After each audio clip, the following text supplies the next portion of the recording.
My guild left me behind in the deepest dungeon. The raid leader sealed the gate while I was still inside. The others heard me shout and kept running. Then the boss room collapsed and the lock burned shut. I died under their dropped packs, broken shields, and monster bones. Then the dungeon pulled me back to the start. My memory stayed. My pain stayed. My level stayed at 1, but my body was gone. When I woke again, my body was slime. A blue window appeared inside my vision. Status: lowest dungeon monster. Inquest die return evolve. Timer: 7 days until my guild returns. By then, I would become the monster waiting for them. For 3 breaths, I could not move. Not because I was calm, because I did not have lungs anymore. My whole body pressed against cold stone like a dropped lump of wet flesh. I tried to lift my hand, but there was no hand. I tried to kick, but there was no leg. My thoughts rushed forward, and my body answered by sliding one finger width across the floor. The sealed gate stood ahead of me, the same gate, the same burn mark, the same black lock that had closed while I was still begging. I dragged myself toward it. Every movement stretched my body thin, pebbles stuck inside me, bone dust floated through me. A torn strap from one of the guild packs lay nearby, half buried under ash, but I ignored it and crawled toward the only thing that mattered. The exit, the old solution, the normal answer. If I reached the gate, maybe my raid token would still work. Maybe the seal would remember that I entered as a human. Maybe the dungeon had made a mistake, and I could force it to release me before the others returned. My body hit the lock, fire tore through me. I fell backward without screaming because slime had no throat. A blue line cut across my sight. Exit authority rejected. Another line followed. Current body dungeon spawn. The words did not explain anything. They only closed the door harder. I was not a missing porter anymore. I was one of the things the dungeon was allowed to kill. The timer above the gate flickered once. 6 days, 23 hours, 59 minutes. 1 minute was already gone. The guild had 7 days to return. I had less than 7 days to stop being food.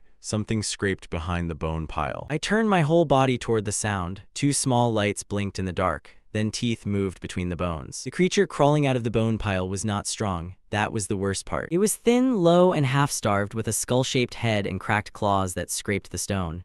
If I had still been human, I could have crushed it under a boot. But I was not human. I was a slime that could barely drag itself across the floor. The scavenger sniffed once, then it rushed me. I threw myself sideways. My body did not jump, it folded. Teeth cut through the edge of me, and a strip of slime tore away across the stone. Pain flashed white inside my head, but the system did not open. No reward appeared. No miracle skill activated. The dungeon did not pay me for almost dying. The scavenger swallowed the piece it had bitten off and came again. I slid backward through broken shields and snapped bones. Every sharp edge sliced through me. Every scrape made my body smaller. I wanted a sword, a club, a stone, anything. Then my body brushed the torn pack strap I had ignored. A memory hit me. Not a long one, not a sad one. Just my hands from before, tying supply knots in a hurry while the fighters yelled at me to move faster. The same strap had held 3 potion crates on a slope. It did not snap then. I pushed slime around it. The strap sank halfway into my body and stuck. The scavenger lunged. I dragged the strap across the floor. It barely moved. The creature bit into me again, ripping slime from my side, and the pain almost broke my thoughts apart.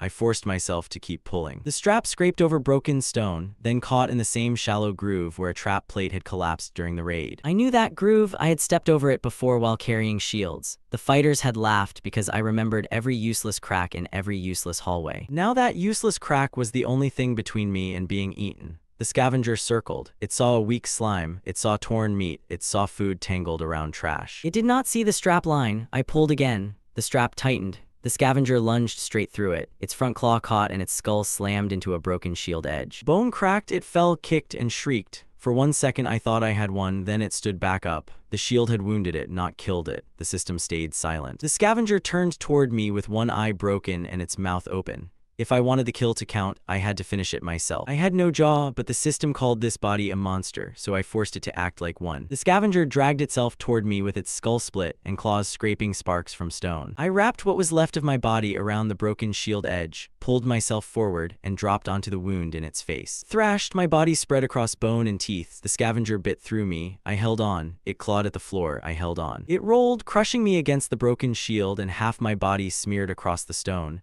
I still held on. Something inside me changed. Not courage, not rage, something simpler, hunger. My slime body sank into the crack in its skull. The scavenger stiffened.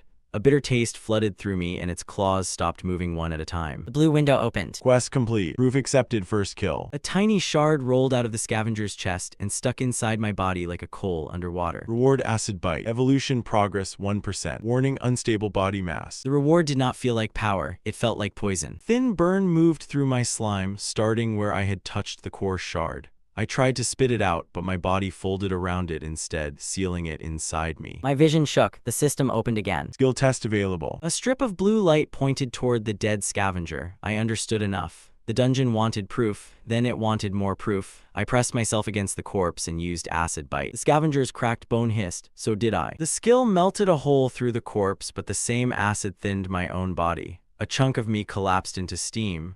The pain was clean and immediate. This was not a gift I could throw around for free. Power had a price. The timer above the gate ticked again. 6 days, 23 hours, 58 minutes. 2 minutes gone, 1 kill gained, 1% earned. I tried to drag the core shard toward the bone pile, but the acid smell had already spread. 2 more scavengers crawled out of the dark. They did not look afraid. They looked hungry. I tried to run. The word almost made me laugh. My body dragged itself 3 stones before the first scavenger caught me. I spat acid into its face. It screamed, but the second one hit me from the side and split my body around a broken rib. The skill worked. I still died. The last thing I saw was the 2 scavengers fighting over the core shard inside me. Then the floor vanished. I woke at the start. Same gate, same ash, same bone pile, same timer, but the pain stayed, the memory stayed. The taste of acid stayed in my body like a hidden tooth. The blue window opened. And skill acid bite. Current level 1. Retain progress 1%. I was back, not saved, not healed in any kind way. Returned. There was a difference. This time I did not crawl toward the gate. I crawled toward the strap. I knew where the first scavenger would enter. I knew where the second one waited. I knew the acid smell would pull them faster if I used the skill too soon. So I set the strap before they arrived. My slime body wrapped around the torn leather, dragged it through the groove, and anchored it under the broken shield. Then I slid behind the bone pile and waited. The first scavenger entered exactly where I remembered. It sniffed the dead air. I stayed still. The second one came lower, through the crack near the wall. I waited until both were inside the same line. Then I pulled. The strap snapped tight. The first scavenger tripped. The second crashed over it. Hit the lower one with acid bite before it could stand, then slid away before my body burned too thin. The first creature lunged at me, but I already knew its bad eye would turn late. I moved left before it moved. It bit empty stone. I wrapped the strap around its front claw and pulled it into the shield edge. This time, I did not wait. I used acid bite on the wound and held only long enough for the system to flash. Proof accepted. The scavenger fell, then the second one stopped twitching. 2 corpses, 1 slime. The dungeon went quiet. For the first time, the silence felt like it was looking at me. The blue window changed. Objective complete. Survive first predators. New objective, claim shelter. A line of light drew itself across the bone pile behind me. Hold the den for 10 minutes. Then another line appeared. Failure body consumed. 10 minutes, that was the first territory price. Not a boss fight, not a duel. Just staying alive in one miserable pile of bones while the dungeon decided whether I had the right to exist there. The timer began. At first, nothing came. It almost scared me more. I dragged the 2 scavenger corpses behind the bone pile and pushed the core shards deeper into my body. Every movement made my slime thinner. Acid bite had left weak spots along my edge, and I could feel the floor through places where my body should have been thicker. Then the smaller mobs noticed. They crept from cracks in the tunnel, not fighters, not rulers, just the kind of creatures that survived by stealing from things weaker than them. One shoved its hand into the bone pile and grabbed a cracked core. Another kicked the torn strap loose. A third opened its jaws and laughed in a dry clicking sound. They did not think I was claiming a den. They thought I was leftovers. I let the first one take the core. It ran for the side tunnel. I pulled the strap. The broken shield flipped up from the bone pile and smashed its legs out from under it. The core rolled back across the stone. I hit the floor in front of the others with acid bite, not enough to kill, just enough to burn a line into the dust. They stopped, the timer kept moving, 7 minutes left, the system did not praise me, it waited. That was when I understood the shape of this power. It did not care what I wanted, it cared what I proved, so I made the proof visible. I dragged bones into a half circle. I set shield pieces like teeth along the entrance. I stretched my body into the gaps and used the strap as a moving line. When a small mob reached in, I pulled the line tight. When another tried to crawl over the bones, I burned the top edge with acid. When a third waited for me to shrink from overusing the skill, I let it see my body tremble and still did not move. 4 minutes, 2 minutes, 1, the bone pile began to glow, not bright, not heroic, just a thin blue mark crawling under the bones like a vein. Territory proof accepted. Den authority 1%. Skill unlocked, slime thread. A strand of my body pulled away from me and stretched between 2 bones without snapping. I stared at it. A thread. A trap line I did not have to drag with the strap. For the first time, my new body gave me something my human body never had. The weak mobs backed away. Not far, not loyal, but away. Then the wall pulsed. Every small creature froze. A sound rolled through the tunnel. Heavy claws, slow breathing. A command hound stepped into the den mouth, taller than the bone pile, with a red mark burning around its neck.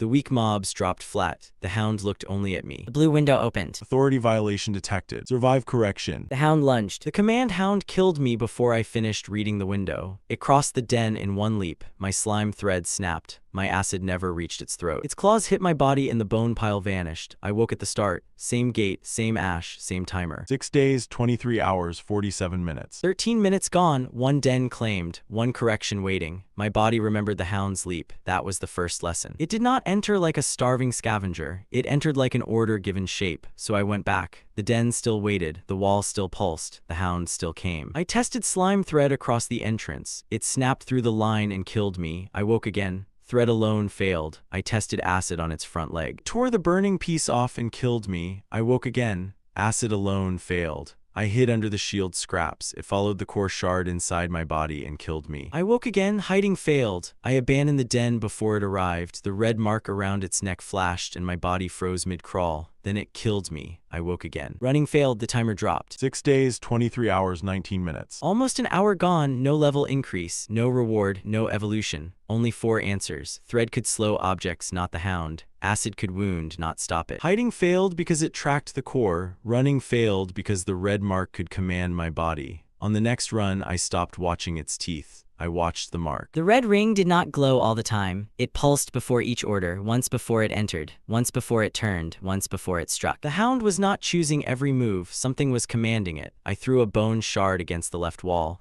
The sound clicked through the den. The red mark flared. The hound turned toward the sound before it turned toward me. Then it killed me. I woke at the start again.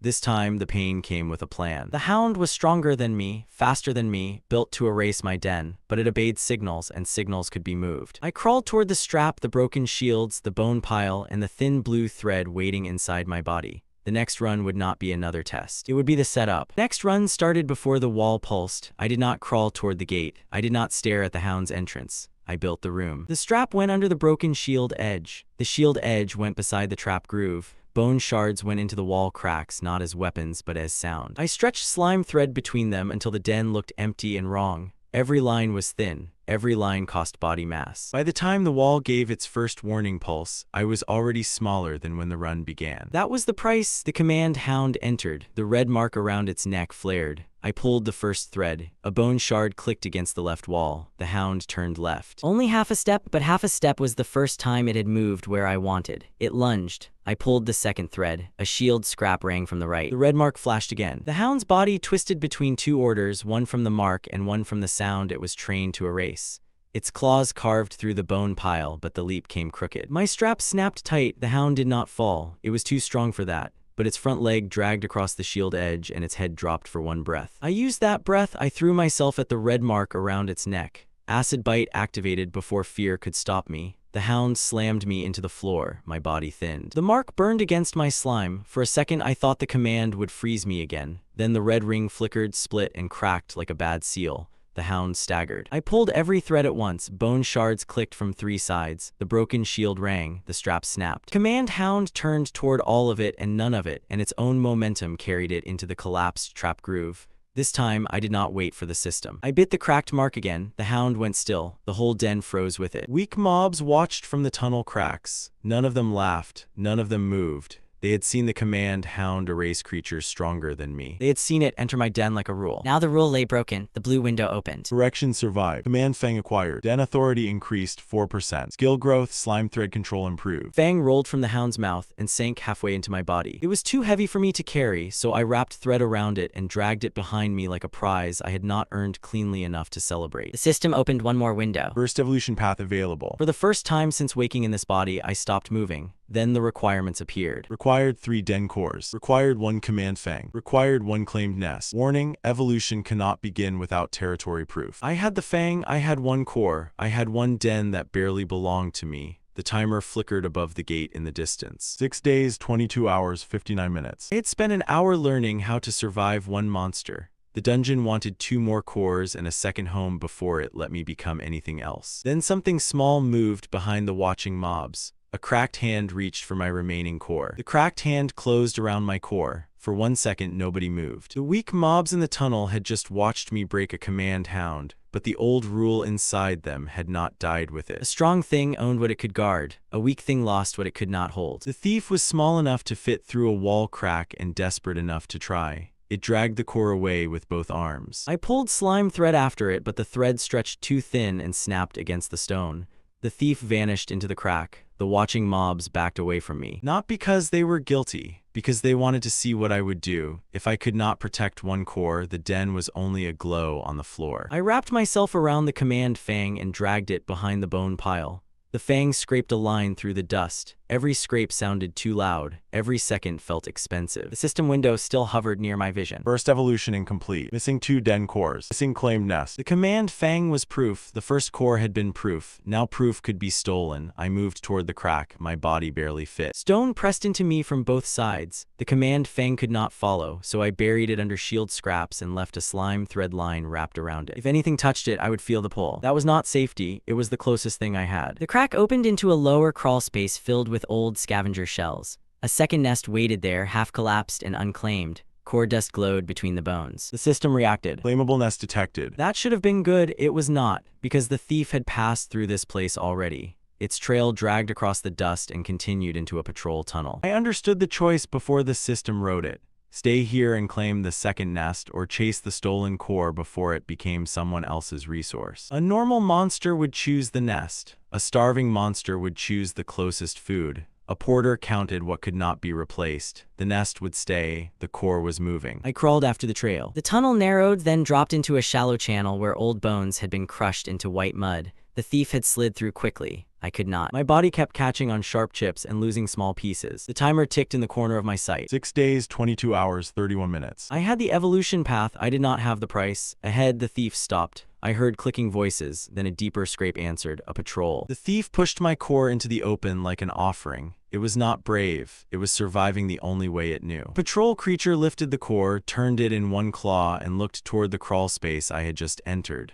The thief pointed back at me. The same cold thought passed through me that had passed through the sealed gate. I had been sold again. The patrol killed me in the crawl space. It did not need a command mark. It did not need a trap. It struck once, took the core, and crushed my body against the channel wall. I woke at the start. Same gate, same ash, same timer. 6 days, 22 hours, 14 minutes. 17 more minutes gone, but this time I knew the trade. The thief would run through the crack, stop at the lower nest, cross the bone mud channel, and wait for the patrol's third scrape. It would not hand over the core before that sound. It was afraid of being cheated. That fear gave me time. I went back before the wall pulse faded. I did not chase the thief after it stole the core. I waited at the lower nest. The thief came sliding through the crack with my core clutched tight against its chest. It saw me and froze. I did not attack. I pulled slime thread across the channel behind it. The patrol's first scrape sounded, then the second. The thief panicked and ran for the trade point. The thread caught its ankle. It fell face first into the bone mud and the core rolled free. I wrapped myself around the core and dragged it back before the third scrape.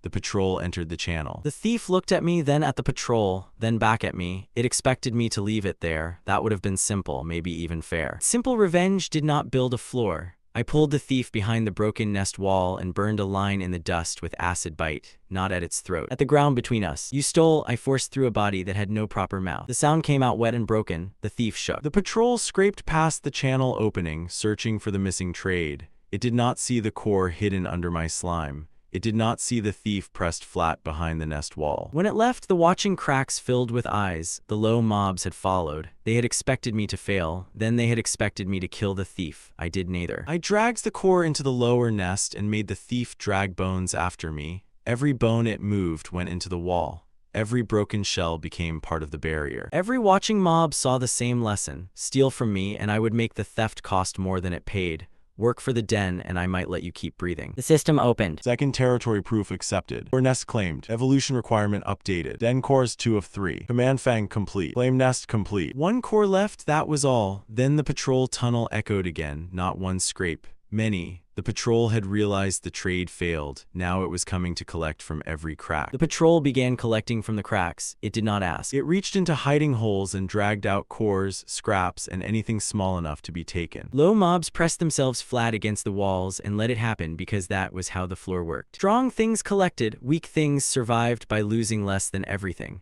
One of the watching mobs pointed a shaking claw toward the lower nest wall, not at me, past me. A hidden cache sat behind the old shells, sealed under bone dust. The thief had known about it. The others had known too. None of them had touched it because the patrol checked that cache after every failed trade. Now they were showing it to me, not from loyalty, from calculation. If I could protect the cache, they gained a better wall. If I failed, the patrol killed me first. I accepted the bargain without pretending it was friendship.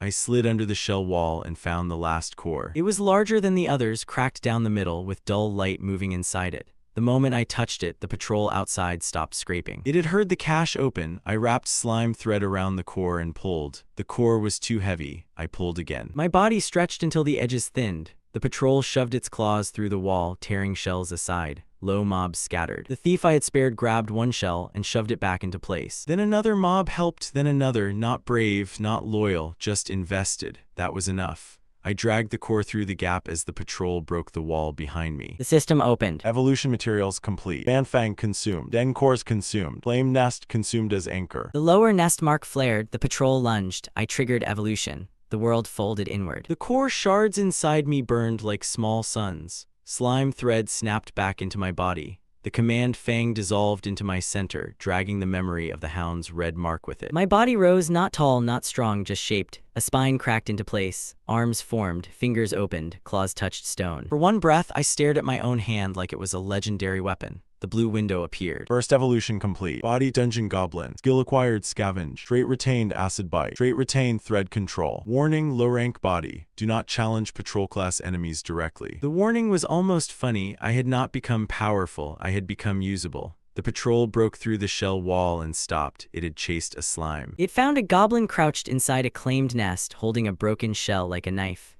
The low mobs behind me froze. The patrol opened its jaws to call the floor. Before it could, I saw the room differently. Broken shell, loose strap, cracked cord dust, bent shield rim, discarded dagger near the patrol's foot. Trash had names now, uses, edges, prices. The system marked them one by one. Scavenge targets detected. The patrol lunged before I understood the skill. My new hand grabbed the broken shell. It felt wrong. Too many fingers, too much weight. But it moved when I told it to move, and that alone made it better than the slime body. The patrol's claw hit the shell and split it in half. The system flashed. Scavenge broken shell edge. Use 1 block. Durability spent. The shell broke. I was still alive. I rolled under the second strike and grabbed the discarded dagger near its foot. The blade was rusted, bent, and too large for my new hand. The system marked it. Scavenge cracked dagger. Use 2 cuts. 2 cuts were enough to change a fight. I slashed the patrol's ankle joint once. The blade chipped. I slashed again. The blade snapped. The patrol stumbled not from pain, but from surprise. It had not expected the thing it chased to use tools. I wrapped slime thread around the broken shield rim and pulled it across the floor. The patrol stepped on it, slipped half a pace, and that half pace opened the same lesson the hound had taught me. Strong bodies hated bad footing. I hit the cracked joint with acid bite. The acid burned through the weak point and through part of my own mouth. I stumbled back, tasting poison and metal. The patrol did not die, but it retreated. 1 step. Then another. The low mobs saw it. A patrol-class creature had backed away from a new goblin holding broken trash. That did not make me their king. It made me useful. A small mob pushed a bent nail toward me. Another rolled an empty potion bottle from the crack. The thief I had spared dragged a strip of leather clothes, then backed away before I could reach it.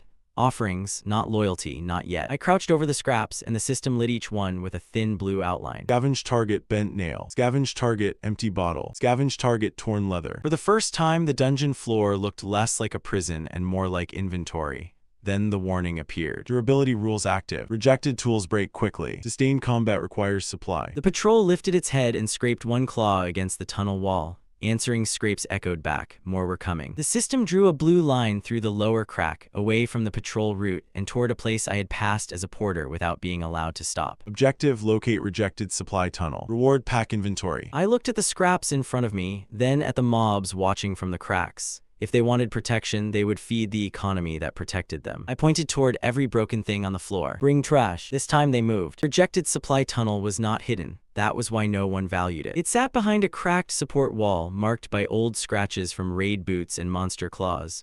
When I had been human, I carried supplies past that wall 3 times. The fighters never looked at it because the tunnel was too narrow for armor, too low for mages, and too full of broken things to count as treasure. A porter noticed spaces like that. A goblin could use them. I led the low mobs through the crack while patrol scrapes followed behind us. The tunnel opened into a long crawl space packed with failure. Cracked shields, empty bottles, rotten straps, bent nails, dagger handles without blades, old ration hooks, half-burned torch heads. Everything a raid had thrown away because carrying it back cost more than replacing it.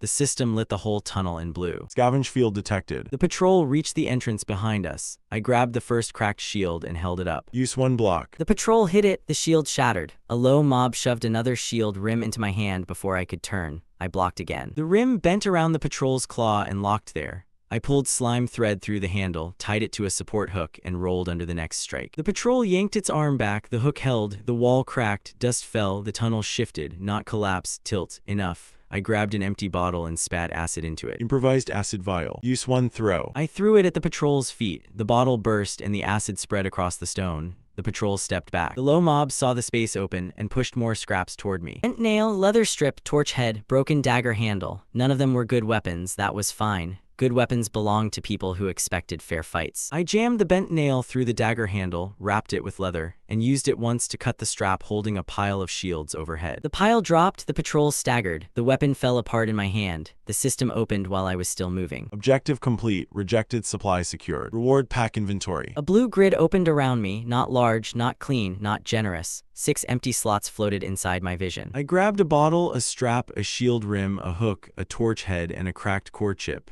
Each one vanished into a slot. For a porter, 6 slots would have been an insult. For a goblin being chased through a tunnel, 6 slots was a war chest. The low mob stared as the objects disappeared. The thief clicked its teeth, then pushed one more strap toward me. No slot remained. The system flashed. Inventory full. Good. Limits meant I had to choose. I chose the strap and dropped the torch head. Behind us, the patrol finally tore free from the shield pile. Before it could charge, the wall pulsed red. Every low mob dropped flat. A command message crawled across the stone like a wound. Floor order, surrender all loose cores, stolen scraps, and illegal den marks. Patrol lowered its head. The low mobs looked at me. Their new supply tunnel, their 2 claimed spaces, their stolen scraps, my 6 inventory slots. The floor had noticed the economy. Now it wanted taxes. The red order stayed on the wall. Surrender all loose cores, stolen scraps, and illegal den marks. Every low mob in the supply tunnel lowered its head. Not because the words were loud, because they had obeyed words like that before. The patrol at the entrance scraped 1 claw against stone, waiting for tribute.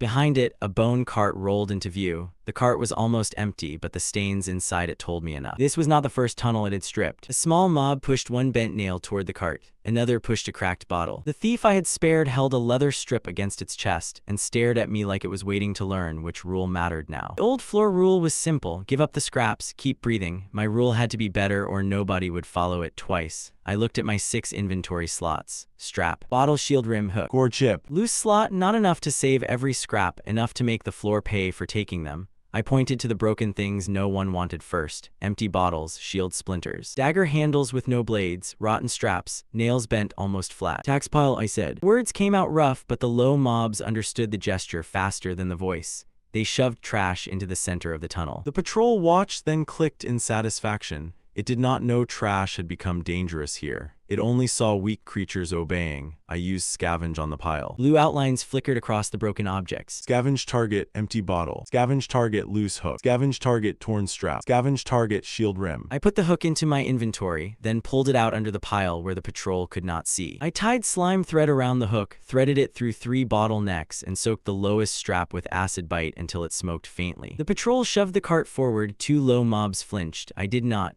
The cart rolled over the tax pile. The hook caught the axle. The acid-soaked strap snapped. The bottle shattered at once. Acid splashed across the wheels, not enough to melt the cart, but enough to make the axle seize. The patrol pulled harder. Shield rim under the pile flipped up, jammed between wheel and stone, and the whole cart tilted sideways. Scraps spilled back across the floor. The low mob stared. The patrol looked down at the spilled tax, then at me. I picked up 1 bent nail and held it where everyone could see. Rejected, I said. Then I threw it into the cart. The nail bounced off the broken axle and landed at the patrol's feet. A few low mobs clicked their teeth. Not laughter, not yet, but close enough to damage the patrol's status. The red command message on the wall flickered. The patrol swung at me. I ducked under the claw, grabbed the shield rim, and used the jammed wheel as cover. It could kill me if the fight stayed straight, so I did not fight straight. I cut the strap holding the cart tongue, hooked slime thread around the axle, and pulled from under the cart. The patrol lunged, the cart rolled into its front legs, it stumbled backward, more humiliated than hurt. That mattered. The wall pulsed again. The red order vanished. A new symbol appeared. A chain. The low mobs went flat against the floor. The patrol backed away, not in fear of me, but in fear of what the chain meant.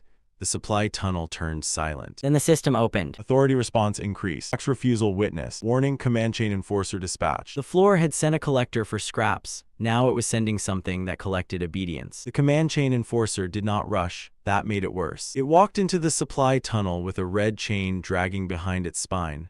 The chain did not scrape the floor. It floated above it, link by link, pulsing with the same color as the order on the wall. The low mobs dropped before it reached them, not by choice. Their bodies hit the stone like the floor had pulled them down. The thief tried to lift one hand. A red line wrapped around its wrist and slammed the hand flat. The enforcer looked at me. It did not call me a thief. It did not call me a goblin. The system translated the mark above its head. Illegal holder of scraps. Then the red chain snapped toward the supply pile. Every low mob opened its hands. Scores rolled out. Straps fell, nails, bottles, hooks, and shield rims spilled across the floor. The new economy emptied itself without anyone choosing to surrender. My Denmark pulsed from far behind us. 4% authority, too small. The blue light pushed against the red chains and lost. That was the new wall, not the enforcer's body, the rule behind it. I backed toward the supply wall and watched the chain links. One pulse through the enforcer. One pulse through the floating chain, one pulse into a red mark on the tunnel wall. Then every low mob moved. The wall mark was the anchor. I pulled the hook from my inventory. The enforcer stepped forward. I threw the hook at its face. It batted the hook aside exactly as something strong should. The hook was not the attack. Slime thread was tied to the hook's base. When it flew aside, the thread wrapped around the red wall mark. I bit the thread.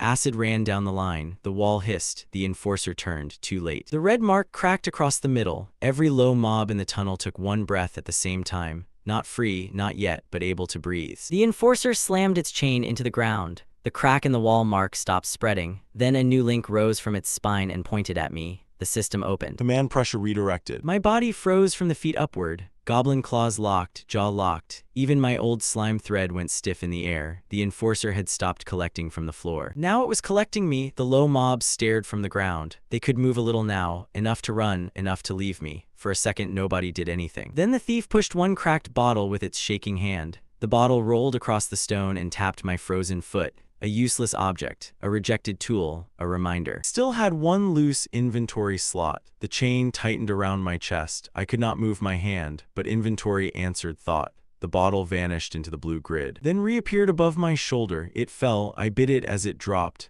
Acid filled the glass. The bottle shattered against the chain link around my chest. The link burned. My body unlocked one finger. One finger was enough to pull thread. The wall anchor cracked wider. The enforcer lowered its head and charged. The enforcer charged through the supply tunnel. I could not dodge, not fully. The command link had burned, but it had not broken. My legs dragged like stone. My arms answered late. The wall anchor still pulsed, cracked but alive. The low mobs saw it. They also saw the scraps spilling around them. For one breath, the old floor rule waited. Stay down, lose everything. Breathe, then the thief moved. It pushed a shield rim into the enforcer's path. Another mob shoved a hook after it. Another kicked a bottle across the floor. Not attacks, obstacles, cheap, rejected, perfect. The enforcer stepped on the shield rim. Its claw slid. The hook caught the floating chain. The bottle shattered under its next step. I pulled every thread I had left. The cracked wall anchor tore open. Red light burst across the tunnel. Every low mob flinched, but this time they did not all fall. The enforcer struck me with the side of its chain and drove me into the supply wall.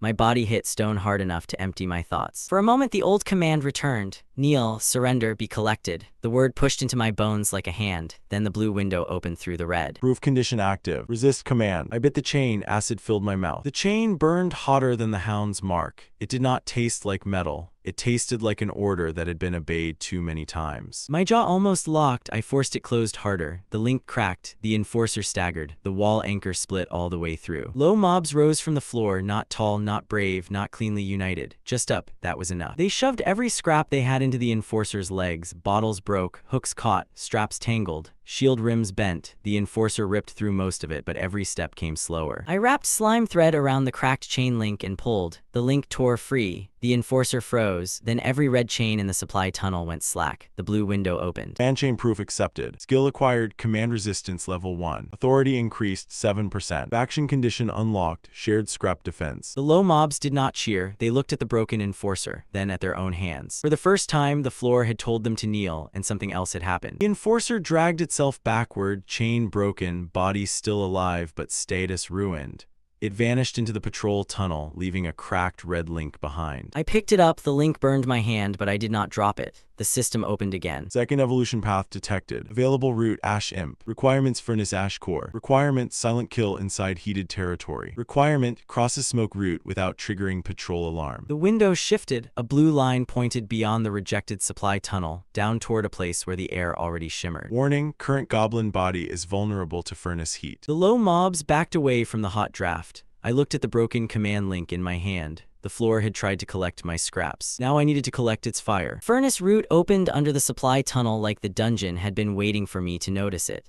A crack behind the broken tax cart breathed hot air. The low mobs would not go near it. Even the thief backed away. I crouched at the edge and looked down. Red light moved under the stone, not steady, pulsing. The system marked the route. Smoke route entrance detected. Ash Imp requirement zone. Warning, heat exposure damages current body. I dropped a torn strap into the crack. It curled black before it hit the bottom. That answered the first question. My supply economy did not survive everywhere. I chose my inventory again. Bottle, hook, shield rim. Core chip. Broken command link, strap. The same 6 slots felt smaller near the heat. The bottle cracked before I even climbed down. The strap dried in my hand. Slime thread smoked when I stretched it across the stone. The furnace route was not a tunnel, it was a throat. Heat vents opened and closed along the walls, breathing in waves. Between each wave, ash drifted across narrow ledges and vanished into deeper pipes. I moved during the quiet pulse. 3 steps, stop heat. 2 steps, stop heat. First patrol alarm hung from the ceiling ahead, a black bell wrapped in red wire. If the smoke touched it wrong, the whole floor would know I had entered. I threw the cracked bottle under the bell. It burst from the heat before reaching the wire.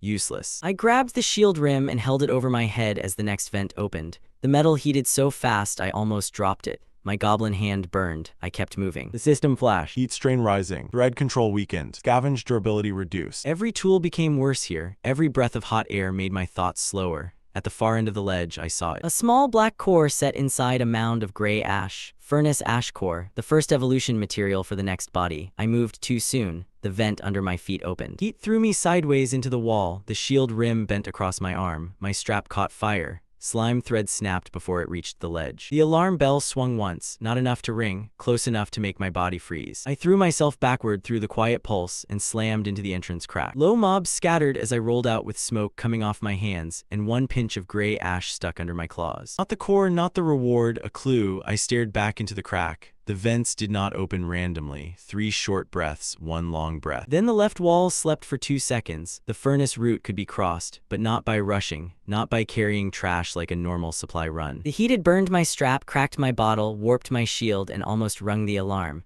The system opened. Partial route memory acquired. Ash core not obtained. Recommended, locate heat native guide or repeat route until survival pattern stabilizes. Behind me, the low mobs stared at the ash on my claws. Then something inside the furnace clicked. A small shape moved beyond the smoke. It had seen me fail. The shape inside the smoke was smaller than me. That was the only comforting thing about it. It crouched on the hot ledge with gray skin, thin arms, and ember-colored cracks along its shoulders. The furnace heat did not burn it. The smoke bent around it like water around stone. It pointed at my ash-stained claws, then it pointed deeper into the root. The system marked it without naming it. Heat native weak mob. Trade possible. The creature tapped its own throat, then tapped the black alarm bell hanging over the roots. It wanted the bell gone. Of course it did. Every weak thing on this floor had a chain over it, a tax over it, or a bell waiting to call something stronger.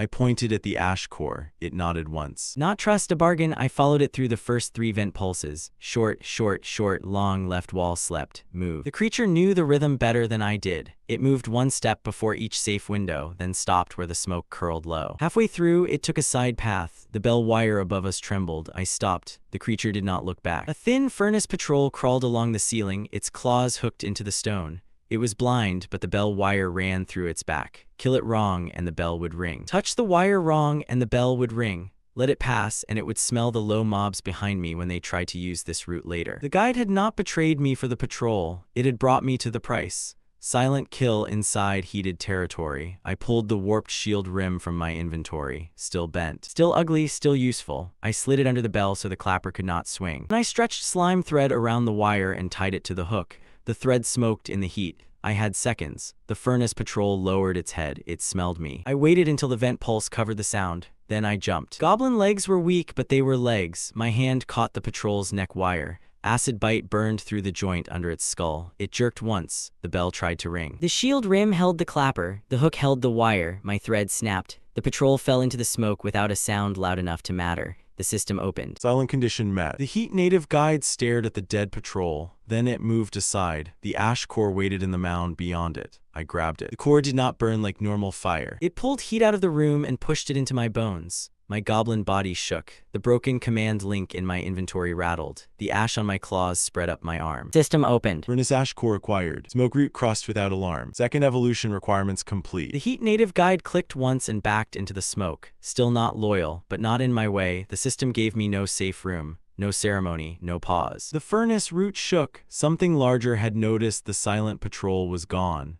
I pressed the ash core against my chest and triggered evolution before the next heat pulse arrived. Evolution hit before the heat pulse. The ash core sank into my chest. My goblin bones tightened then thinned. My skin darkened like burned paper. Heat moved through me, not against me, and my fingers stretched into sharper claws. Slime thread did not vanish. It became smoke-thin, darker, easier to hide. The system opened inside the furnace light. Second evolution complete. Body ash imp. Skill acquired invisibility. Skill acquired silent step. Retain skill scavenge. Retain skill acid bite. Retain skill thread control. Warning, low endurance in direct furnace pulse. I did not celebrate. The root shook again. A bell somewhere deeper had not rung, but absence had its own sound. Something had noticed the silent patrol was missing. I activated invisibility. My body faded from my own sight. For 1 second, it felt unfair. After being eaten, burned, chained, taxed, and hunted, vanishing felt like stealing from the dungeon itself. Then the nearest heat vent opened. Smoke wrapped around my invisible body and drew my outline in the air. Head, shoulders, claws, tail. Every hidden part of me appeared as a moving gap in the furnace haze. The system flashed. Invisibility compromised by heat flow. Of course, the dungeon did not give answers without walls. I used silent step and moved between pulses.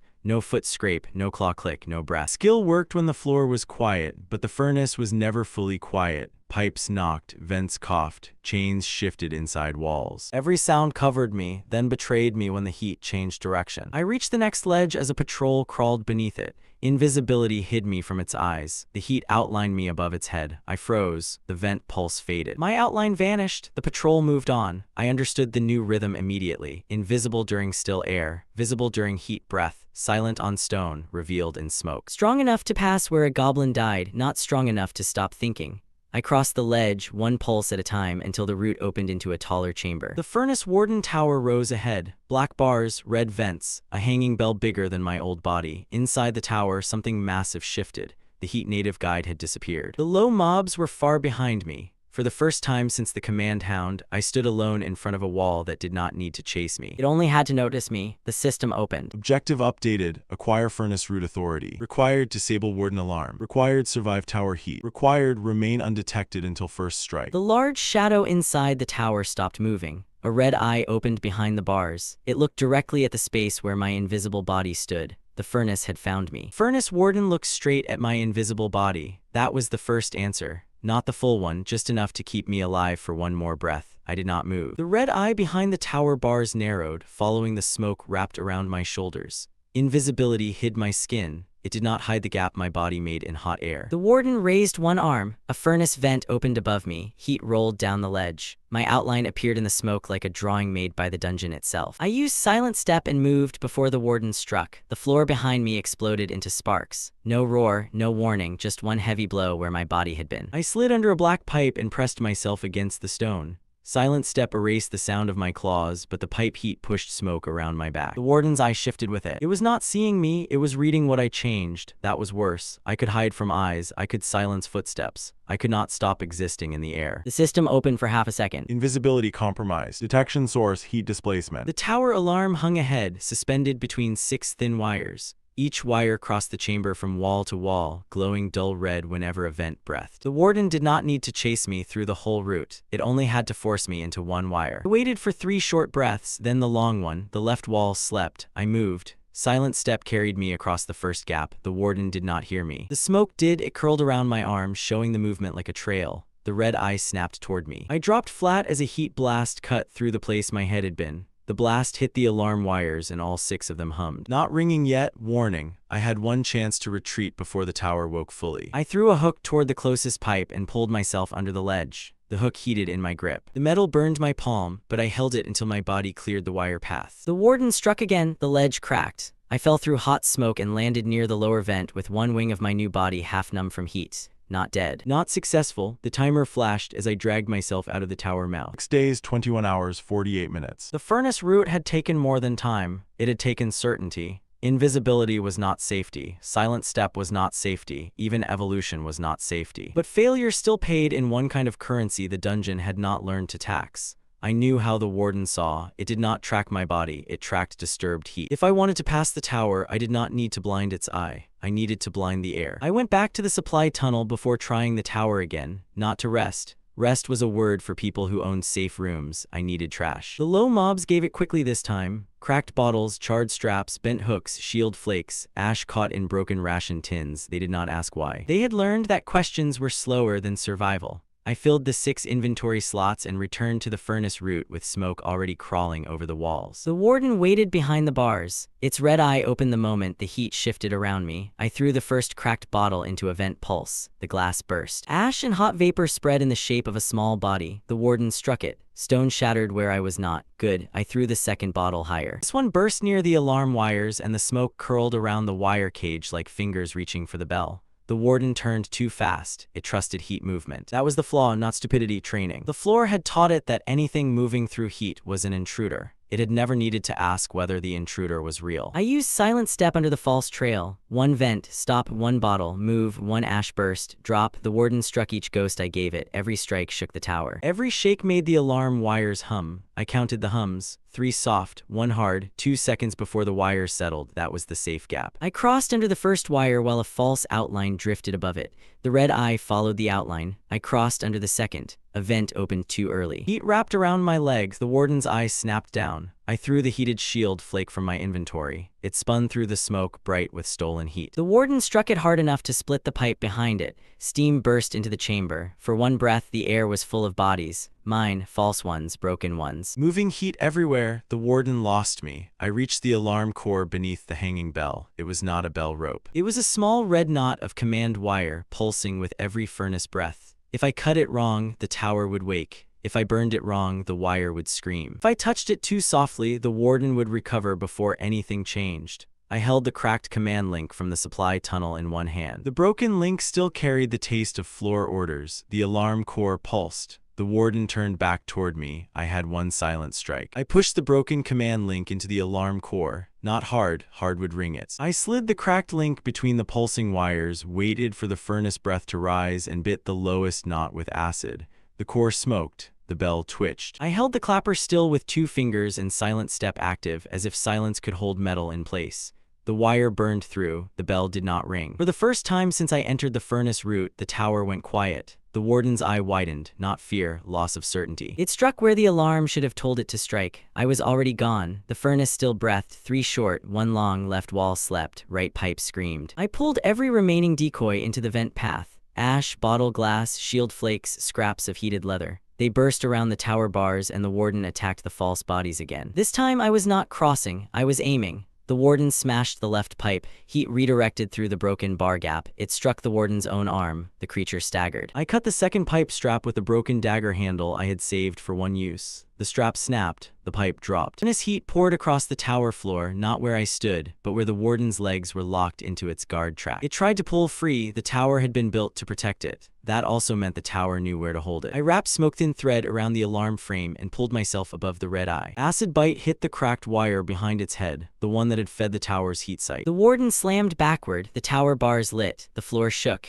Then the red lines across the chamber went out one by one. The system opened. Furnace Warden disabled. Furnace Root authority acquired. Authority increased 12%. Skill growth, Silent Step improved under heat pressure. Blue light crawled through the tower vents, thin at first, then stronger. The furnace still burned, but it no longer breathed only for the warden. Heat native guide appeared on a far ledge. It looked at the dead alarm, then at me. Then it lowered its head once. Not loyalty, recognition. That was enough for now. The timer refreshed. 6 days, 20 hours, 56 minutes. I had taken a route, not a floor, not a kingdom. A route, but the dungeon reacted as if I had cut something deeper. The blue light under my feet turned black. A mark opened across my chest. Not red command, not furnace heat. Black lines, sharp as broken writing. The system window flickered. Correction notice issued. Illegal growth pattern confirmed. Warning, correction mark may persist through death. I stared at the words. Death had been my safest tool. Now the dungeon had found a way to follow me through it. The furnace root went cold for one breath. Then something wearing armor stepped out of the dark stair beyond the tower. The armored thing did not look like the other monsters. That was why I knew the dungeon had sent it. Most creatures belonged to a room. The scavengers belonged to bone piles. Hound belonged to command marks. The warden belonged to heat and alarm wires. This one belonged to correction. It stepped out of the stair with a long black blade and no face behind its helmet.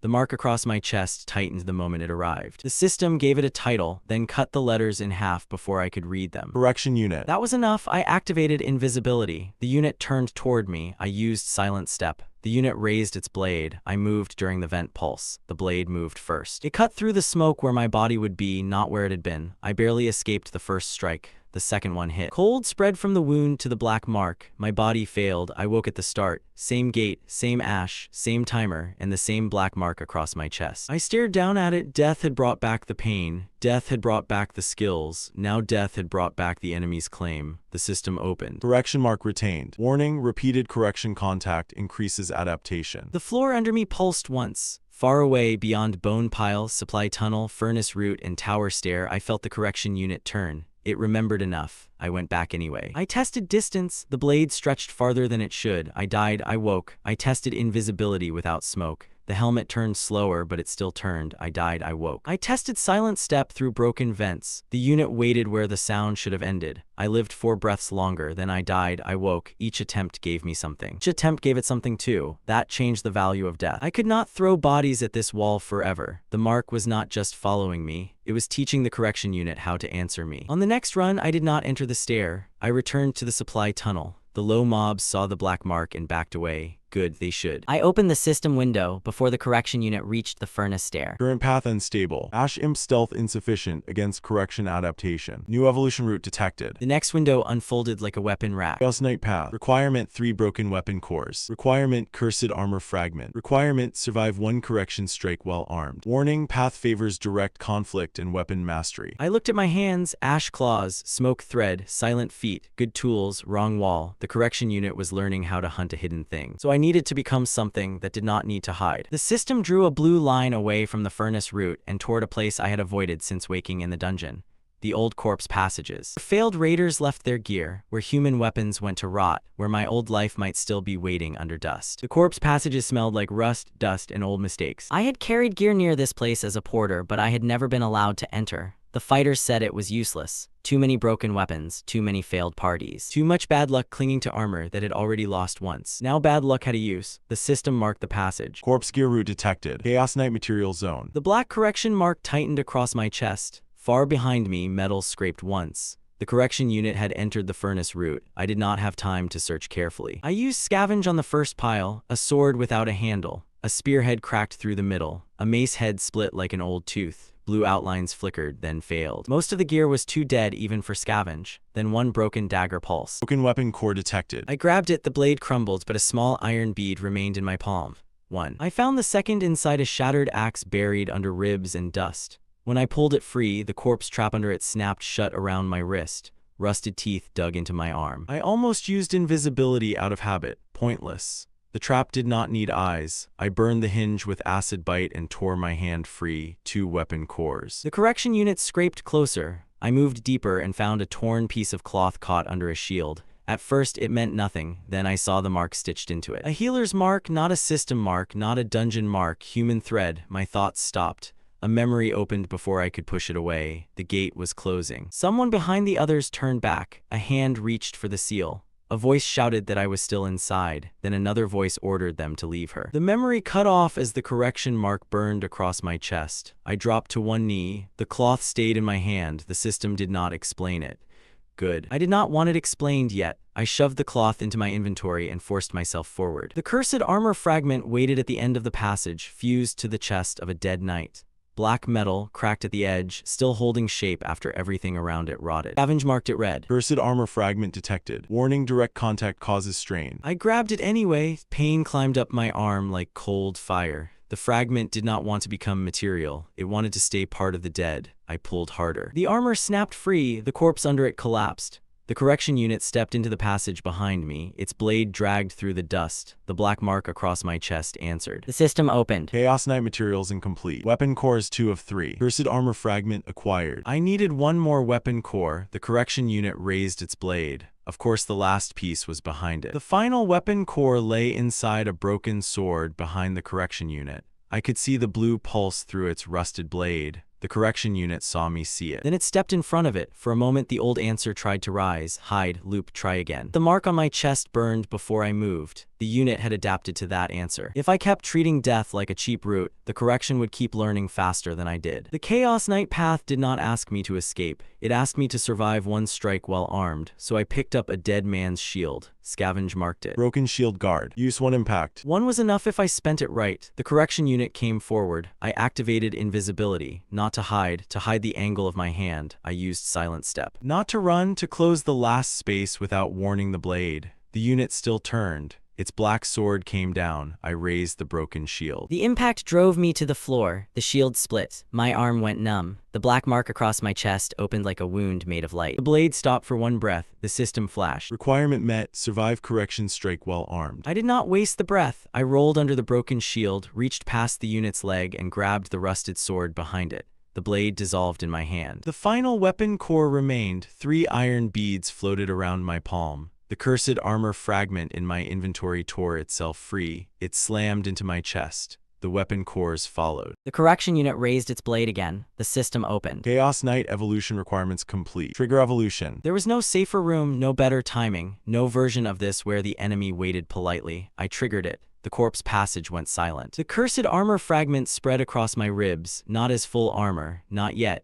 As black plates forming over the places the correction mark had burned deepest. The weapon cores cracked and ran into my arms. My ash imp body grew heavier. Smoke folded inward. Claws shortened into fingers strong enough to hold a hilt. A broken sword shape formed in my right hand, built from every weapon core I had stolen from failure. The correction blade fell. This time, my new weapon rose to meet it. The system window burned blue across the dark passage. Third evolution complete. Body Chaos Knight. Skill acquired weapon mastery. Trait retained invisibility. Trait retained silent step. Trait retained scavenge. Trait retained acid bite. Trait retained thread control. Command resistance increased. The correction unit's blade hit mine. For the first time, I did not disappear. I blocked. The correction unit's blade pressed against mine. For the first time, I did not vanish. I blocked. That did not mean I was winning. Impact drove my feet into the corpse dust. My new armor plates held, but only barely. The broken sword in my hand shook so hard I felt the weapon cores inside my arm crackle. Weapon mastery did not make me stronger than the correction unit. It told me how not to waste the strength I had. The unit struck again. My hand moved before my thoughts finished.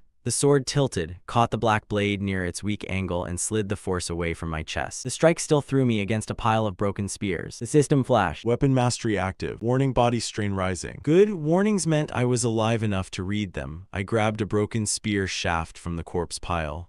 Scavenge marked it. Use 1 thrust. 1 thrust was all I needed. I drove it into the correction unit's knee joint. The shaft snapped. The unit did not fall, but it shifted. I caught an axe head from the dust and threw it low, not to cut, to make the unit step where I wanted. The black blade followed me, then curved back toward my chest like it had been pulled by a hook. I saw it then. The blade was not only tracking movement, it was answering the correction mark. Every time the black lines across my chest burned, the sword angle changed to meet them. The unit raised its weapon again. I let it come closer. My old ash imp instincts screamed to fade. My goblin hands wanted another scrap. My slime body memory wanted to survive by folding away. The Chaos Knight body did something different. It held. The blade fell. I turned my chest half an inch toward the old corpse wall. The black sword followed the mark. I moved the mark and the blade followed it. The strike missed my core and carved through a dead knight's shield behind me. The shield split open.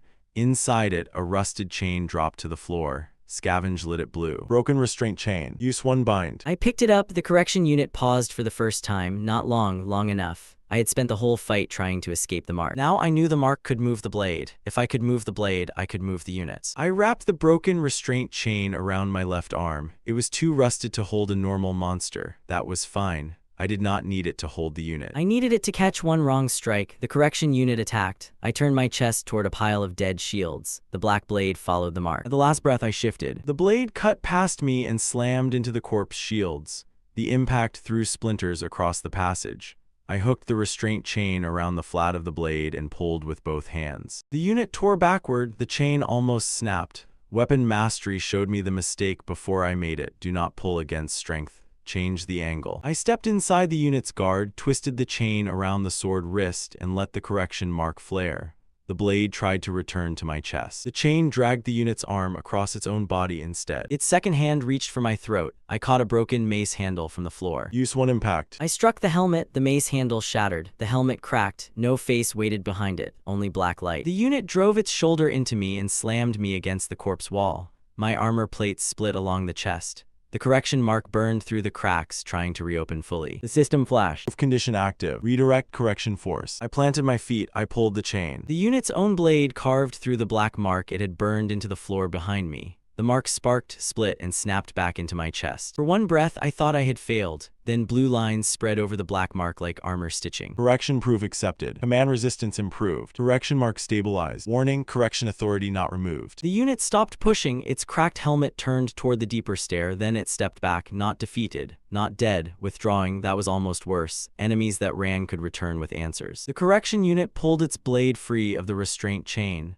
Half the chain came with it, locked around its wrist like a scar. Looked at me once, then vanished down the stair beyond the corpse passage. The timer appeared. 6 days, 20 hours, 12 minutes. I had survived the correction unit. I had not ended it. The corpse passage went quiet, then a thin pull tugged at my left wrist. Slime thread. One of the old lines I had tied to the supply tunnel. It stretched through the dungeon, trembling hard enough that I felt it inside my bones. Not a warning, a plea. The low mobs were pulling the line. Something had reached my home while I was gone. I followed the trembling thread back through the furnace route, the corpse passage, and the lower cracks. The closer I got, the harder it pulled. The supply tunnel was not silent anymore. Scraps flew across the floor. Red tax marks burned on the walls. 2 patrols tore through the barricade of broken shields, while low mobs tried to hold the gaps with nails, straps, and their own shaking bodies. They were losing, of course they were. I had built an economy around weak things and then left them facing the floor that used to own them. A patrol lifted the thief by the throat. The thief clawed at its arm, still holding the old leather strip it had once tried to steal.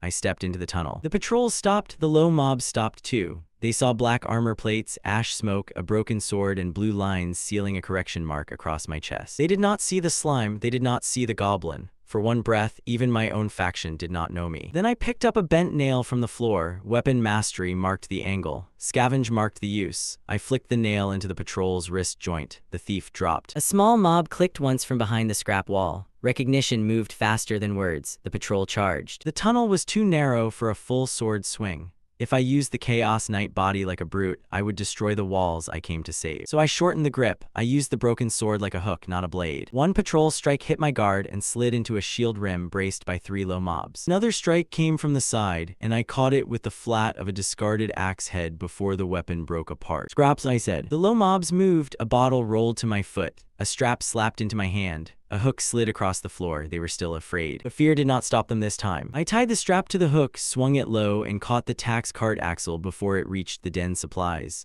A patrol tried to cut the line. I stepped inside the blow and blocked with my forearm plate. Pain flashed through the cracked armor, but the line held. The cart tipped. Core spilled. Low mobs swarmed the floor, not to fight, but to drag the cores behind the barricade. That was the difference. I did not need them to be brave. I needed them to move at the right time. The patrols backed toward the exit. The red tax mark on the wall flickered. Then the whole tunnel shifted. Stone ground against stone. The floor bent under our feet. The exit behind the patrol slid left. The den route behind us slid right. The scrap wall cracked down the middle. I knew these tunnels. I had mapped them as a porter. I had died in them as slime. I had claimed them as goblin. But the dungeon moved them anyway. The blue lines of my route memory snapped one by one. A low mob screamed from the other side of the splitting wall. The thief grabbed my arm and pointed through the gap. Half the faction had been cut off, then the wall closed. For a moment, I did not move. The tunnel I knew was gone. That was worse than a stronger enemy. A stronger enemy still stood somewhere. A moved route turned every memory into a trap. Blue lines flickered in my vision, trying to redraw the map. Den route, supply route, furnace route, corpse passage. Each one stuttered, bent, and broke as the dungeon ground its walls into new shapes. The system opened. Route memory disrupted. Flame paths unstable. Warning, authority below required threshold for fixed layout. So that was another price. I had claimed spaces, not enough. The dungeon could still move the roads between them. Behind the sealed wall, low mobs scratched at stone. Their sounds came thin through the cracks. Some were on my side, some were not. The faction had been split into pieces the way the guild had split the raid from me at the gate. Then another blue line appeared, not toward the trapped mobs, down deeper. Boss score trace detected. Recommended route, descend before layout shift completes. The faster power route. Of course it opened now. I could chase the boss score trace, grow stronger, and leave the trapped mobs to whatever patrol found them. That was the old floor rule. Spend weak bodies, keep moving. Let the slow ones become the cost of survival. I had lived under that rule, I had died under it. A muffled scrape came through the wall. The thief's signal, 3 scratches, pause, 2 scratches. It was using the root code I had made low mobs practice while moving scraps. Not loyalty, training, a living map, that was the answer. A floor could move stone. It could not move every memory stored in every creature that had walked it.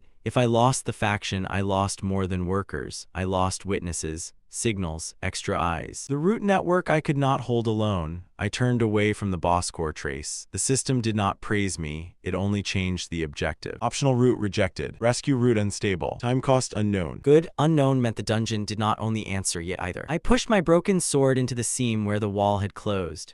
Weapon mastery showed me it was the wrong tool for cutting stone. Scavenge showed me the right one, a mining hook buried under the cracked tax cart. I grabbed it, tied slime thread around the handle, and drove it into the seam. The wall shifted again. The gap opened just wide enough to show red light on the other side. A patrol had found them first. I entered before the route finished closing. Rescue route was already collapsing when I entered. Stone shifted behind me. Ahead, 3 patrols had cornered the trapped low mobs against a wall that no longer had a door. Red lines pinned their wrists. A tax cart waited behind the patrols, ready to collect cores, scraps, and bodies in one trip. The thief was there, so was the heat native guide. So were mobs that had never spoken to me once, but had carried straps, bottles, and shields when the supply tunnel needed them. The patrols turned when I stepped in. I did not have room to swing wide. I did not need it. Weapon mastery changed the broken sword in my hand into a short guard. I caught the first patrol strike and pushed it into the wall instead of away. The wall cracked. A low mob slipped through the new gap. One out, the second patrol lunged at the fleeing mob. I stepped between them and took the hit on my shoulder plate. The armor held, barely. Pain ran through the correction mark, but the blue lines kept it sealed. The thief scratched the wall. 3, pause 2, another trapped mob answered from the far side. 1, pause 1. They were mapping the moving route with sound. Good. I cut the red line around the heat native guide's wrist. It vanished into smoke, then reappeared beside a vent crack and pointed to where the wall would open next. The patrols did not understand the signals. They understood bodies, so I gave them mine: block, step, hook, pull. One patrol strike hit my blade and slid into the tax cart. Another caught my side and drove me into the wall, but the impact opened a crack large enough for 2 mobs to crawl through. More scratches moved through the stone. The route was not one path anymore. It was a conversation. The low mobs pulled each other through gaps before I could point. The thief dragged a smaller crawler out from under a falling shell. The heat native guide burned a patrol's foot with a vent pulse, not to kill it, just to delay it. They were not waiting to be saved. They were using what I had taught them. The system opened. Faction proof accepted. Root signal contracts unlocked. Blue threads spread from my chest, thin as slime thread but brighter. They touched the scratched walls, the claimed den line, the supply tunnel, the lower nest, the furnace route, and the low mobs who had followed the signals instead of freezing. Living root network established. Authority increased 18%. Moving walls slowed, not stopped, slowed, enough for the last trapped mob to crawl through. I cut the final red line and shoved the tax cart into the patrol's path. The route closed between us and them, swallowing their angry scraping on the other side. Silence hit hard, then the timer opened. 6 days, 19 hours, 38 minutes. The rescue had cost time, a lot of it. The system did not hide the price. It opened the reward beside it. Dragon path trace detected. My whole body went still. A new window unfolded, larger than the others. 4th evolution route, dragon. Requirements locked. Requirement boss core fragment. Requirement territory authority above 50%. Requirement survive anti-dragon chain trial. The low mobs stared at the word they could not fully understand. I understood enough. The dungeon had shown me the next body, then it showed me the wall, 18% authority. 50 required, and the boss core route I had rejected was still below us, waiting. The dragon window did not vanish. It followed me through the rescued route, hovering over every claimed line like the dungeon wanted me to stare at how far away I was. Authority 18%. Required 50%. Boss core fragment missing. Anti-dragon chain trial. Locked. Low mobs watched the numbers even if they did not understand them. They understood distance. They understood not enough, so did I. When I first woke as slime, 1% evolution had felt impossible. Now 18% authority felt small. That was the trap of growing stronger. The wall grew too. I looked through the living root threads spreading across the stone. The den, the lower nest, the supply tunnel, the furnace route, the corpse passage. Each line was thin but alive because something could move through it, scratch through it, or signal back. A floor could shift stone. It could not easily erase 100 small memories moving at once. That was why I could not drag everyone into the lower floors. Someone had to keep the roots awake. I pointed to the supply tunnel, then to the signal marks. The thief understood first and scratched the 3-2 code into the wall. The heat native guide marked the furnace route with ash. Others copied them, not soldiers, not friends, a network. I would take the next wall. They would keep the roads from dying behind me. The system opened. Route signal contracts active. Action task assigned. Maintain claimed paths. Failure penalty route collapse. There it was. Every reward became another way to lose something. A new blue line appeared under the floor. It split into 3 hostile marks. Lower floor ruler detected. Lower floor ruler detected. Lower floor ruler detected. Between them a darker pulse beat slowly. Boss core fragment traced. To reach dragon, I had to take territory from things already strong enough to rule it. Before I moved, the view shifted. Not inside my eyes, somewhere outside. A monitoring crystal flickered in a human room far above the dungeon. A tired operator leaned over the map, then froze as the low-level routes rearranged into patterns no normal mob faction should understand. The map showed weak monsters moving supplies, blocked patrol roads, silent furnace route, a corridor that had not existed yesterday. The operator called for someone. The image cut off before I saw who answered. Good. Let the outside world notice late, not never, late. The timer remained in the corner of my sight. 6 days, 19 hours, 29 minutes. The guild would return to a dungeon already learning how to lie to them.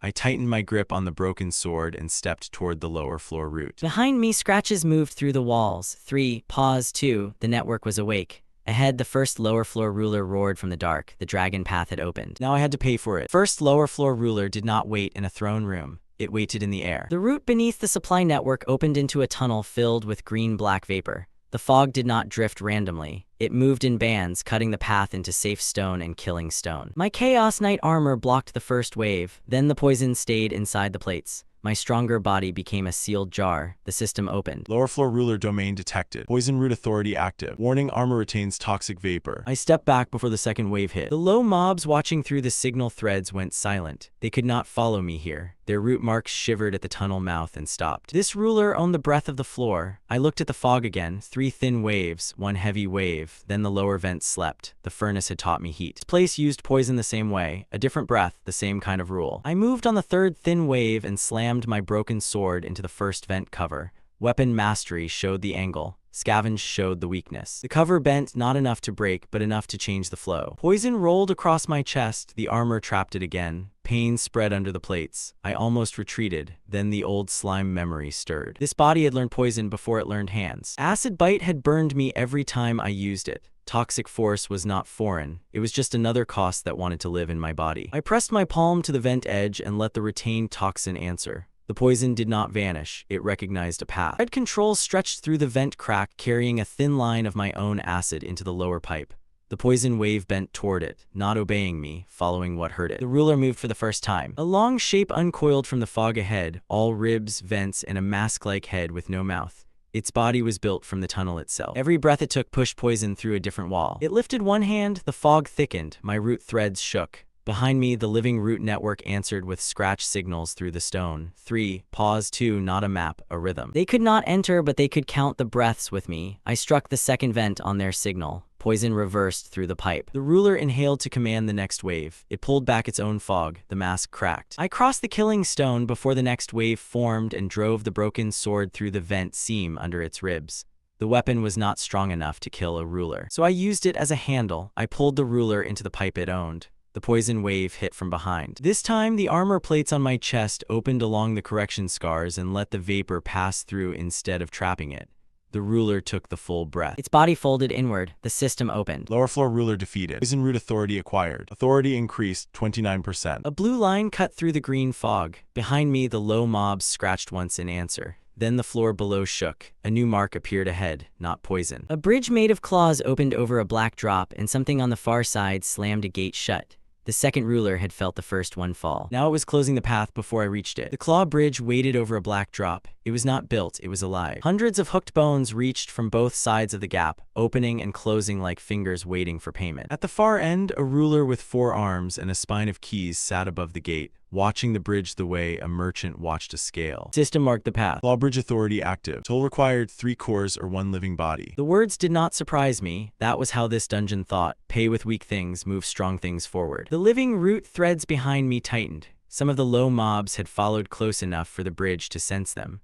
The claws turned toward the walls where the signals traveled. The bridge did not care whether a body stood on it. It only wanted a price. A small scratch came through the stone. 1, pause, 1, the signal for danger. The low mobs understood the toll before I answered it. If I paid once, I would become another floor rule wearing a different body. If I refused badly, the root network would tear apart. I opened my inventory. Broken spearhead, rust chain piece, poison-stained vent cover, cracked shield rim, empty bottle, loose slot. Not enough value, so I added authority. The poison root behind me answered when I pulled on it. A thin green-black breath crawled into the bottle. I sealed it with thread control and rolled it onto the bridge. The claws snapped shut around it. The bottle burst. Poison spread through the hooked bones. The bridge shuddered. Not payment. Irritation. Good. I threw the poison-stained vent cover next. Then the broken spearhead, then the rust chain. The claws grabbed each object, crushed it, measured it, rejected it, and paused a fraction longer each time. The ruler leaned forward. It had never been cheated by trash slowly enough to matter. I stepped onto the first claw. It snapped upward. Weapon mastery turned my sword into a walking staff, then a hook, then a guard. I did not fight the bridge. I used its closing motion to carry me forward. One claw closed, I stepped on its back, another opened. I hooked its joint and swung. The living root threads behind me thinned. The bridge was pulling at them, trying to take the weak bodies hidden behind the walls instead of the false toll in front of it. I struck the bridge joint with the poison authority still clinging to my blade. The claw convulsed. The pull on the root threads weakened. Scratches came through the stone again. 3, pause. 2, still awake, still holding. I crossed the final span and drove my sword into the scale beneath the 4-armed ruler. It tried to weigh me. Human porter, slime, goblin, ash imp, chaos knight, too many bodies, too many unpaid debts. The scale cracked. The ruler reached for the living root threads one last time. I cut the hand off at the wrist. The bridge screamed without a mouth. The system opened. Claw bridge authority acquired. Authority increased 39%. The claws along the bridge turned blue one by one. They still looked hungry, but now they opened under my step. On the far side, the key-spined ruler retreated through the gate room.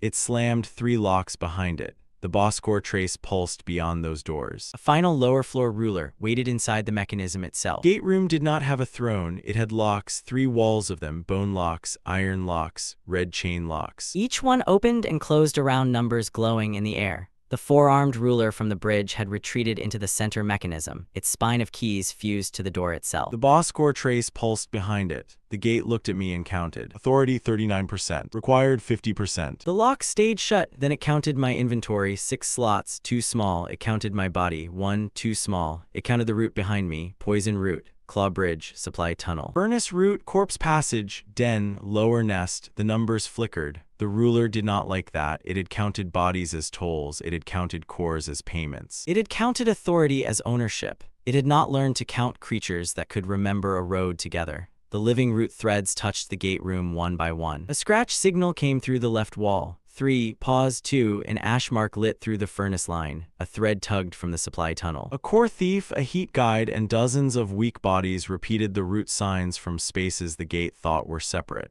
The count flickered again. Presence detected. The ruler slammed one key arm into the mechanism. The locks reset. It tried to count only what stood in the room, so I made the room larger. I opened pack inventory and threw every stored scrap onto the floor. Bottle, hook, shield rim, chain piece. Core chip. Strap. Each scrap had come from a claimed path. Each one still carried a trace of that root. Scavenge lit them blue. Root signal contracts pulled through them. The gate counted again, not 6 items, 6 anchors. The number jumped. The ruler screamed through the locks. It reached for the strap. I cut the hand with weapon mastery before it touched the anchor. It reached for the core chip. I pinned its wrist with the broken sword. It tried to close the bridge count, but poison authority hissed from the vent cover residue still clinging to my blade.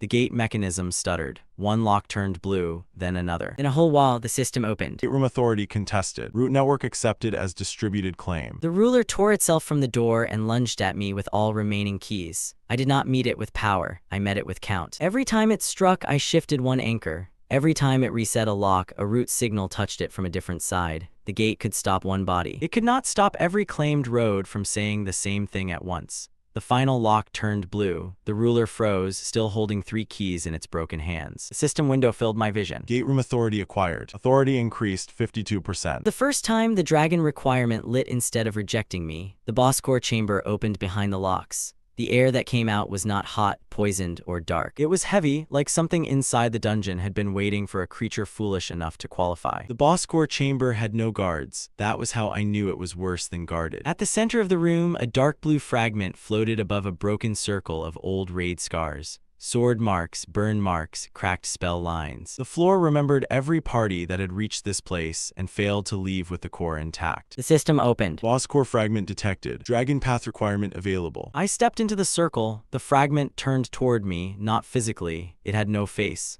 but every mark in the room shifted until the weight of it pointed at my chest. The window changed. Identity conflict. Registered body, dungeon monster. Registered memory, raid participant. Registered authority, illegal claimant. The fragment rejected me from 3 directions at once. 2 human, 2 monster, 2 unauthorized. The correction mark burned under my armor plates. For 1 second, I thought the dungeon had finally found a door I could not trick, fight, or die through. Then the healer cloth in my inventory glowed. I pulled it out before I could think better of it. The torn mark stitched into the cloth answered the boss core with a pale light. A memory opened, the gate closing. Her hand reaching for the seal, her voice saying I was still inside. The raid leader's order cutting through the noise, leave her. The memory snapped shut before I saw the end. I almost dropped the cloth, not because it hurt, because I wanted to chase it. That was how the story could drift. That was how I could die staring backward. I wrapped the cloth around the old pack strap I still carried. Human thread, porter strap, monster authority. I pressed both against the boss core fragment. The chamber shook. The fragment tried to count me again. Human, monster, raider, spawn, porter, illegal ruler. The labels fought. I did not choose one. I forced all of them to stay. I carried the raid, I said. My voice scraped through the helmet. Then I carried the dungeon. The root network answered through the walls. Scratches, ash marks, thread pulls, poison breath, bridge claws, gate locks. Every claimed path pressed into the chamber at once. The boss core fragment cracked. A shard tore free and drove itself into my chest armor. The system opened. Boss core fragment acquired. Dragon path requirement complete. The dragon window lit, then every wall in the chamber opened with the sound of chains waking up. Black gold links dropped from the ceiling. Not correction chains, not command chains, older. Heavier, built for something larger than my current body. The system warning filled my sight. Anti-dragon chain trial activated. Purpose, prevent unauthorized dragon class evolution. The chains struck before the next window finished loading. The anti-dragon chains hit like the dungeon had dropped the ceiling again. One chain wrapped my sword arm, another locked around my chest. A third drove through the floor and pinned my shadow to the stone. I tried to raise the broken sword. The chain tightened. Weapon mastery suppressed. I activated invisibility. The chain around my shadow burned. Visibility suppressed. I spat acid onto the chest link. The acid hissed, then ran backward into my own armor. Acid bite reflected. I stretched thread control through the floor. Black gold links snapped it apart. Thread control disrupted. One by one, the trial counted the bodies I had survived and closed them. Slime, Goblin, Ash Imp, Chaos Knight. Each retained tool hit a wall made before I even earned the right to use it. The boss core fragment in my chest pulsed. The chains tightened around it. The system opened through static. Anti-dragon trial active. Unauthorized evolution prevention in progress. The chamber floor cracked. Through the cracks, I saw where the chains went. One link ran toward the poison root. One toward the claw bridge. One toward the gate room. One toward the furnace tower. One toward the supply tunnel. The trial was not only binding my body, it was binding the territory that made me qualify. I pulled harder with weapon mastery. A chain cracked. Far away through the living root network, a low mob screamed. The poison root mark flickered. I stopped pulling. The chain healed. The scream cut off, not dead, but close enough. The dungeon had built the trial correctly. If I broke the chains with force, I damaged the roots that gave me authority. If I let the chains work, they would crush the boss core fragment before dragon evolution could begin. The old answer would have been simple. Sacrifice the roots, keep the core, become stronger, leave the weak behind. The chain around my chest tightened as if the dungeon wanted that answer from me. I did not give it. I looked through the root network. The low mobs were still there. Poison root, supply tunnel, furnace line, bridge claws, gate room. Each one had an anchor. Each anchor had a chain. The trial was a lock spread across the floor. I could not break it from the center. I needed every claimed root to loosen its own link at the same time. The system flickered. Root safe release possible. Requirement, synchronized authority response. The chains tightened again, my armor cracked. The boss core fragment pulsed once, weaker than before. I sent one signal through the living root network. 3, pause, 2. Then I waited to see if the floor I had built could answer before the trial crushed me. For one breath, nothing answered. Only chains, only pressure. Only the boss core fragment weakening under the black gold links. Then a scratch came through the supply tunnel. 3, pause, 2. Another answered from the lower nest. 3, pause, 2. The furnace root answered in ash, a gray mark burning across the hot pipe. The poison root answered with a reversed breath that pushed green vapor away from its anchor. The claw bridge answered last, its blue hooks opening one by one over the black drop. The floor had not become loyal, not in the simple way. It had become invested. If I fell, the old rules returned. Taxes, chains, tolls, bells, weak things paid again. So the weak things answered. The first chain loosened. The poison root link hissed blue. The second loosened. The bridge claws grabbed their own anchor and pulled it away from the root thread. The third loosened. The furnace vent blasted ash across the link until the heat outline shattered. The fourth loosened. The gate room locks turned in sequence, counting the root network instead of my single body. Each release hurt. The chains were tied through me. When a root anchor shifted, the link around my armor tore at the boss core fragment before it gave. I held the fragment in place with both hands and let weapon mastery lock my grip around something that was not a weapon. The system flickered. Synchronized authority response detected. Anti-dragon prevention weakening. The trial was changing, not broken, judging. That was better than being crushed. I pulled the chest chain with everything the Chaos Knight body had left, not away from the root. Up, through the line the others had loosened. The link lifted 1 inch, then another. The boss core fragment flared. A new window opened. Anti-dragon trial threshold reached. Dragon evolution permission pending. Permission, the word almost made me laugh. The dungeon still thought I was asking. Then the final chain moved. It did not run to the poison root, bridge, gate, furnace, den, or supply tunnel.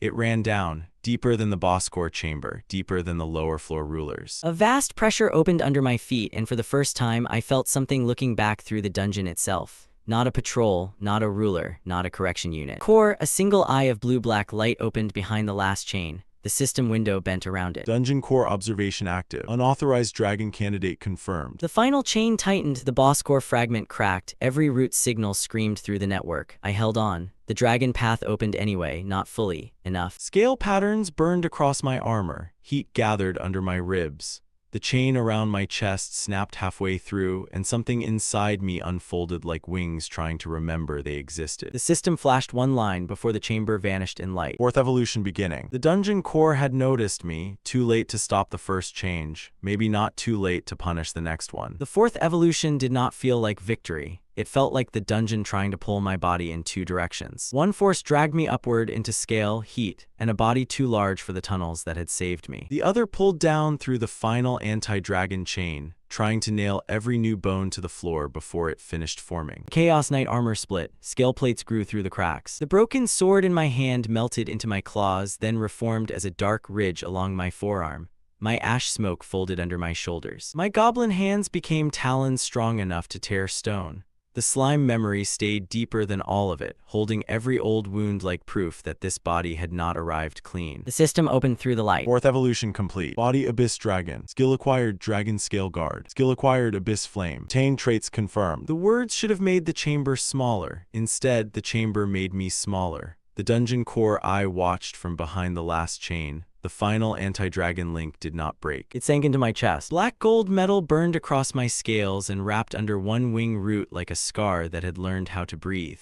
The boss core fragment inside me pulsed against it. The system window shut. Chain scar retained. Warning, full dragon output restricted. Warning, excessive flame may damage claimed roots. Of course, the dungeon had allowed the evolution because the trial threshold had been reached. it had not agreed to let me use it freely. I started as the weakest spawn in the dungeon, and every brutal trial forced me to become something stronger. Slime, goblin, ash imp, chaos knight, and now this. Every form carried the scars of the last one. I survived the tunnels, claimed roots, seized fragments of power, and turned the dungeon itself into my ladder. Now part 1 ends with the 4th evolution complete. I am an abyss dragon. But the real change was not just the body. The dungeon core finally noticed me. That means the floor, the roots, and the power inside this place are about to become much more dangerous. The system confirmed my new body, and it handed me 2 new weapons. Dragon Scale Guard and Abyss Flame. Still, this was not a clean victory. The black gold chain scar stayed in my body, and it is still holding back my full output. The system also warned me that Abyss Flame can damage the roots I already claimed. So the next stage will not be mindless power. It will be control, territory, and mastery. And while I am learning this new body, the people who left me behind are still out there. If they come back, they will not find the same prey they abandoned in the dark. If you want part 2, comment below, and I will keep going from the birth of the Abyss Dragon. In part 2, the next step is mastering the dragon body, dealing with the dungeon core, and preparing for the raid's return.